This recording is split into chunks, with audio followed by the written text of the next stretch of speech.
Hey, good evening, everybody, and welcome to the the information hearing on the budget. If you weren't able to make the previous meeting, we remember that the newsletters were a little delayed in getting out.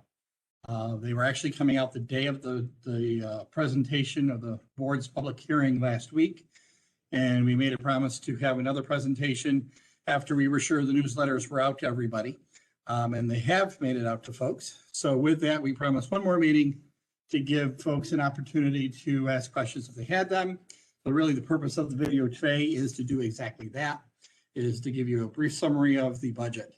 If at any time anyone has any questions, you can put them into the chat area and I'll answer them as I go along. If you're watching this afterward, feel free to contact my office or the business office, and we'll be happy to answer any questions that you may have. So with that, let's talk a little bit here about the budget. Budget this year is going to show a bit of an increase of $1.5 million to the proposed budget of being $15,631,195. That's a 10.68% increase over last year. Really, the main item covering the reason for that expense is the building project. The project is winding down here for the school year. So this will be the first year we start paying for the project. And so this is really our first bill that comes into play. But with that, you'll note here that along with the additional expense, we are also getting additional aid to help cover those expenses. So while it's not a perfect wash to there, it still does allow us to bring our tax levy request out to 0% for the upcoming school year. So while we have this very, this good sized increase in the budget over last year, we are still keeping our tax rate at 0 and keeping that impact away from taxpayers. We're going to talk about the revenue first. Here's a quick synopsis of what the state revenue looks at. You can see where we have a nice increase in the foundation aid, our BOCES aid, that's an expense aid. So the more we use it, the more we get. Private and excess aid is a special education aid. So a little bit less on that this year, as well as transportation. Transportation is really COVID related. Our textbook and computer aid remains relatively flat.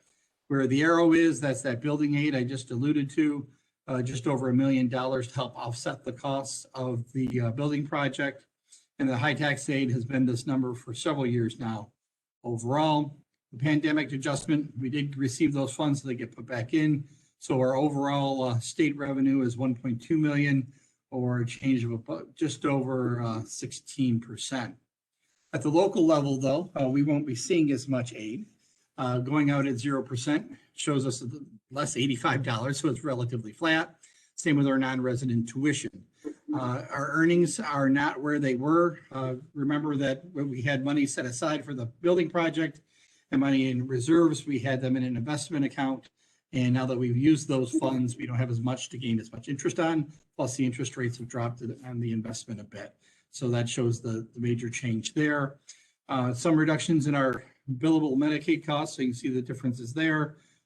We haven't shown the penalties on property taxes. So the change there, debt service remains flat, and our miscellaneous funds, because we aren't seeing the return that we've seen in previous years, that's going to drop a little bit, bringing the overall reduction of just over $105,000. Tax levies at 0%, as indicated at the beginning of the presentation, with a decrease in the levy of $85. You can see roughly what that impact will be on your township, where you are. Hebron and Greenwich are both at 100% in their evaluation. So those numbers are based on 100. Jackson and Salem, though there's work continuing on increasing the valuations there, you're still lower. And so you can see where your dollar amounts are based on your current valuation. Looking at the overall revenue summary, again, our revenue needs to match what our expenses are going to be. So with that revenue and expenses needing to match, you can see where that match comes into play. So that $1.5 million, an increase in revenue for overall. And then we would work that would go from there. You can see where our our revenue increases for the state, our decreases in the local, and then it's our fund balances. We're backing off a bit in our ERS fund to match for our expenses. We're doing a little bit less here in the appropriated fund balances, and then the debt service, which we talked about before, and then the impact here to balance that off the tax levy against the taxes, and that is our end result we see on the revenue side. On the expenditure side of the budget, we're required to present this in three components. The three components fall to being administrative, capital, and program. What you're looking at now is the administrative budget. And that administrative budget is just almost 14.5% of an increase. Really, the majority of that increase falls here under the instructional administration and improvement. That's where a lot of our BOCES services fall. So that's certainly a main contributor to that increase, as well as some of those costs in our central services. Finance and legal expenses are exactly what those sound like. Central administration really works out to be out of my office. Just as a friendly reminder, that's not my salary. That's how much it costs to run my office. There's two salaries that are listed into there.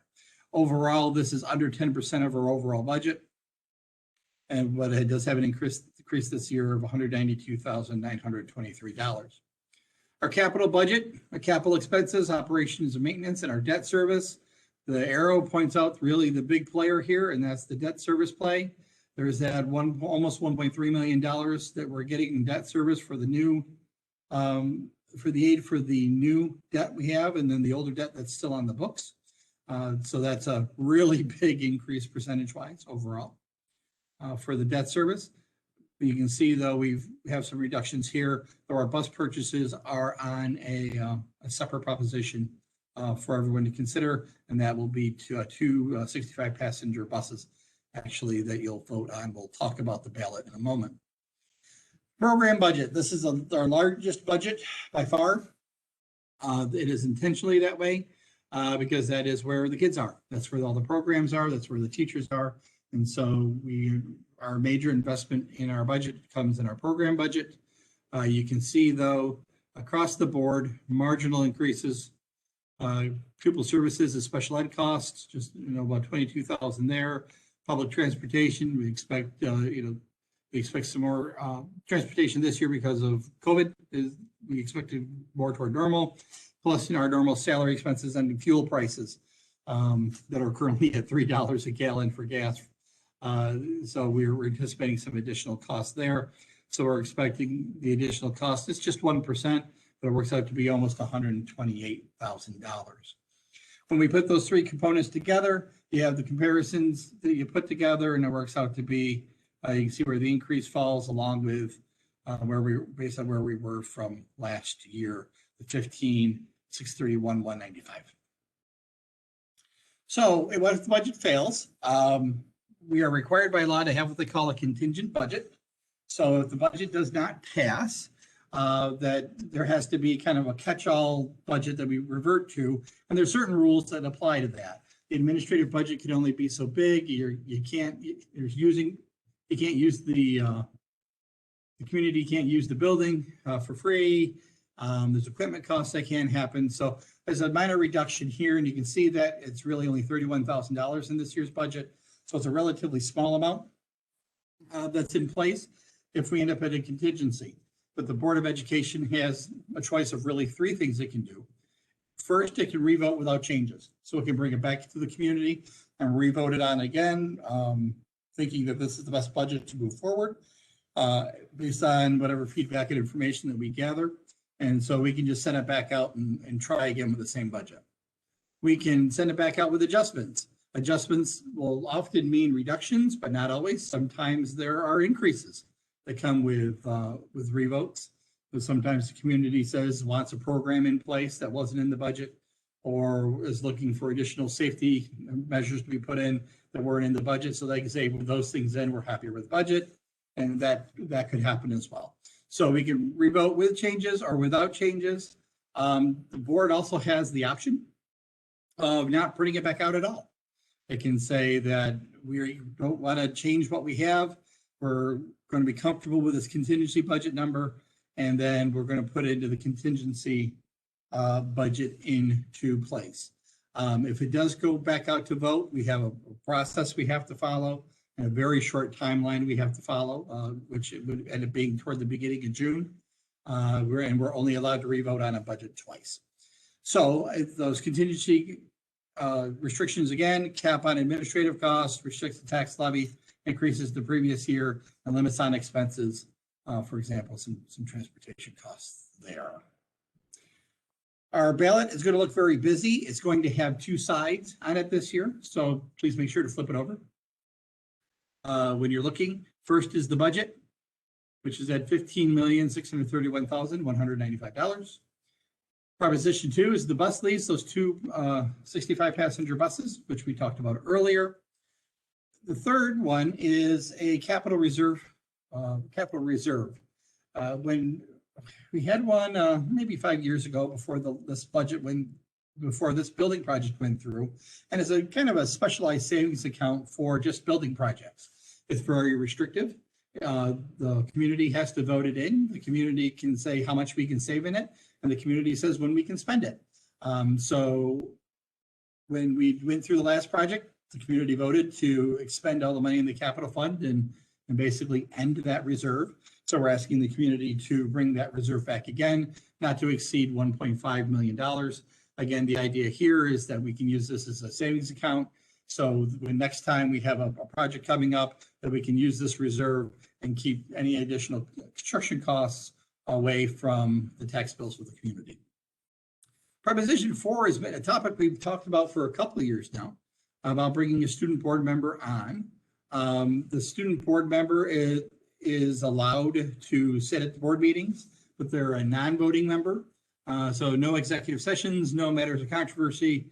It really is just there to be the student voice on the school board and be available. Anytime we make changes to anything on the school board, the voters have to approve it, which is why we see it as a proposition here.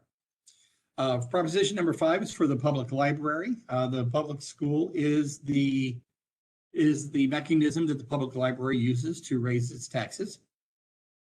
And so they've asked us to put out this proposition to increase their tax levy amount by $584 to $29,775 a year. So we put that on for the community to use, and then we become the tax collection agency for the group, and then we make sure the library gets the funds as well. But it doesn't have anything to do with the school budget.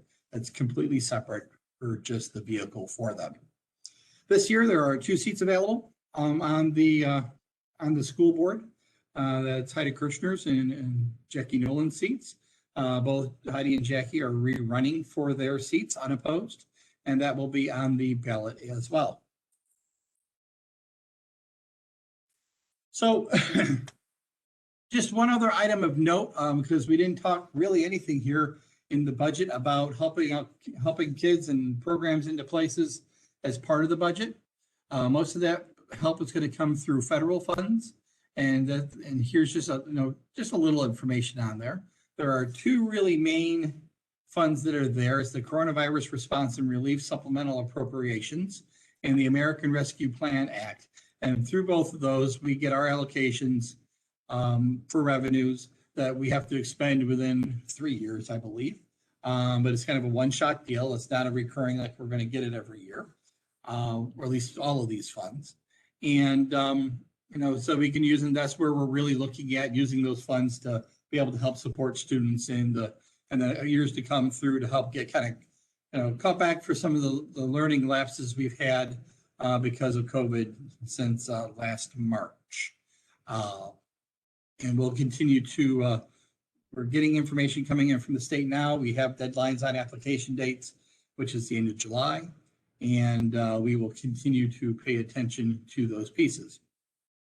So you should have the newsletter by now. If you don't, you can get it on our website. You can get it by clicking there where it says click here, or you can simply contact one of the offices and we'll be happy to get you a newsletter. Any qualified voter is able to vote in this election, which means you're 18 at least 30 days or more prior to really Tuesday that's coming up. You have to be a district of 30 days. before the vote day, which means you'd had to live in the district before April 18th, and you have to be a U.S. citizen. We are voting over at the high school through the circle entrance for easier access for everybody to get in and to vote and to get back out of the building again. Does anyone have any questions on any part of the presentation?